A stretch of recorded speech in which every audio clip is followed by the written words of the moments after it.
He calls one dream an angry dream. Right? It's okay. It's okay. I'm just talking to the audience. And he has one dream called a church dream. An angry dream and a church dream. So what we do with strings is we try to put them both together.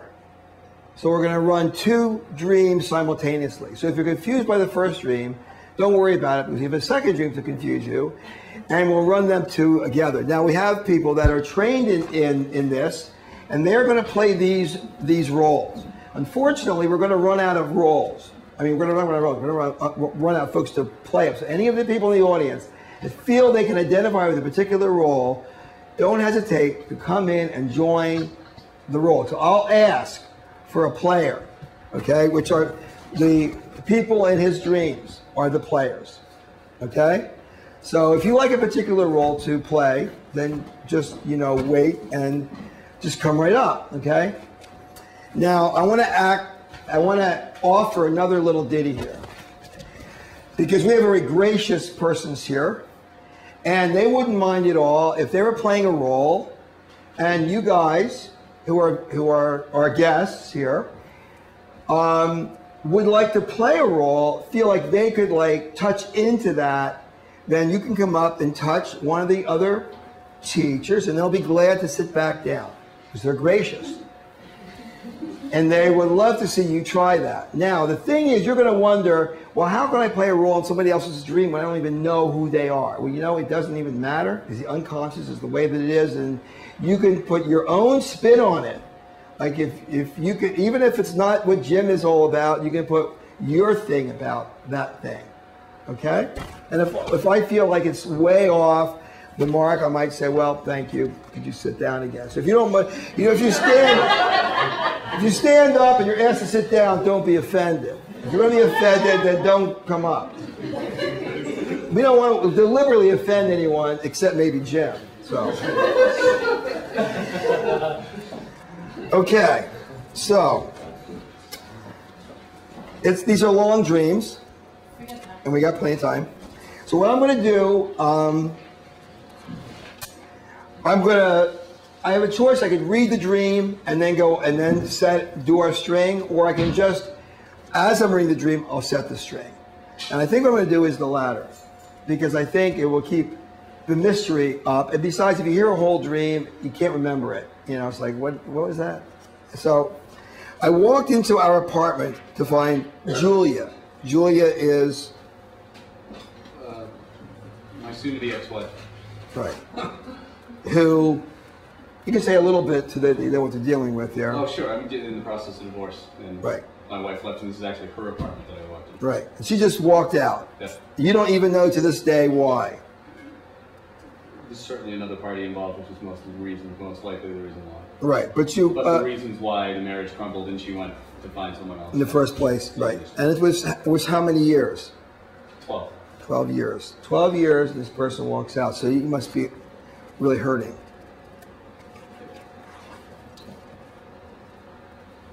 So I walked into our apartment to find Julia and Blaine.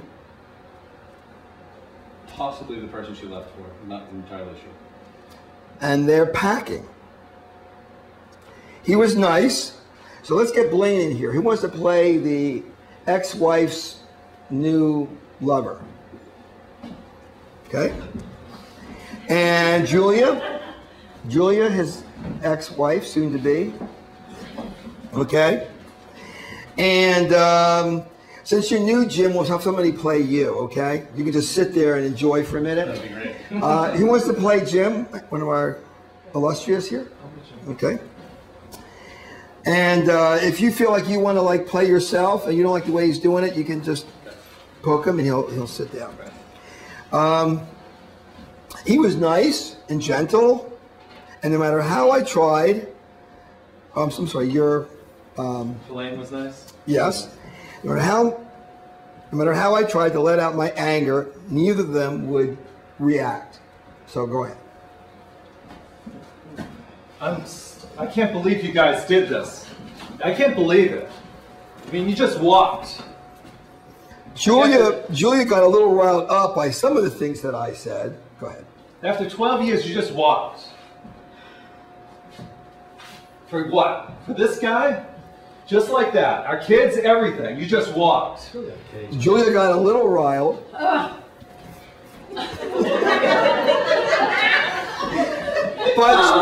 But she kept settling down and being calm. Okay. I'm not going to go there. You're not going to go where?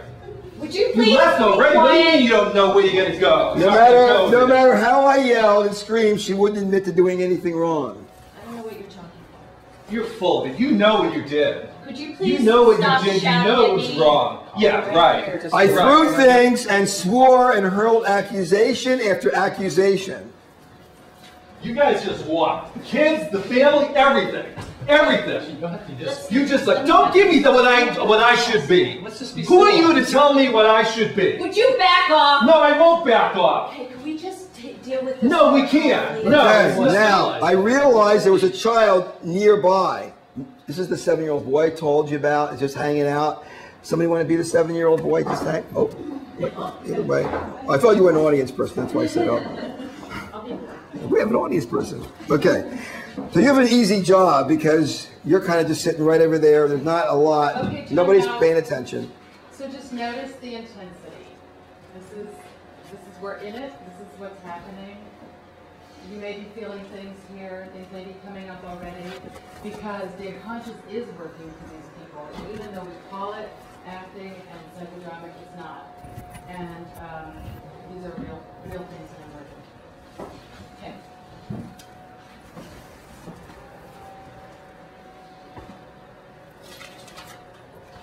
Okay. So there's the child that I showed here, way down deep. Nothing can happen. I'd only seen him out of the corner of my eye, and I thought it was Harry, my son. Blaine said it was his son. And I turned to the boy, ruffled his hair, and apologized for my behavior. I finally had to leave. I have to leave. I finally had to leave. I have to leave. Sorry for acting out that way. Can I leave? Yeah. You want to act this out? You want to play the play how it was? No.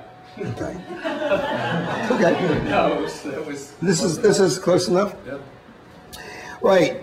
Now you see if the real Jim is here, then when he goes like that and he walks away, what has just happened? I'm walking away from myself. Right. But you don't recognize that that's you. And what's worse is you're apologizing to him. What could you do instead? Take him with me. Or ask him what he thinks. Right. Or what he feels. So the locus point for real feelings is this boy. And of course, you didn't consult with him when you got involved with her, and probably didn't consult with him in your whole life. You probably just don't know. It's not your fault. But now in the moment of crisis at 40, he shows himself. Now in the therapy work, what we would do is try to bring him into the game. Now this is a psychodrama piece here, and that's fine. But in one-to-one work, we would try to get him involved in your life so that then there'd be other dreams that the boy would start, because the dreams are basically an ongoing journey. They respawn. If you start paying attention to the boy, and we can help you to show you what the boy is in the therapy, before you know it, you're tobogganing with the boy. Or who knows how he's going to come. We have no idea, but you'll start that process. Eventually, you will die. And you and the boy will be the same. But here's a different life. A great life. So you won't mind dying. You won't even know that you're dying. You'll just feel like this shit you've been carrying around is not going to be there. So you'll feel bad.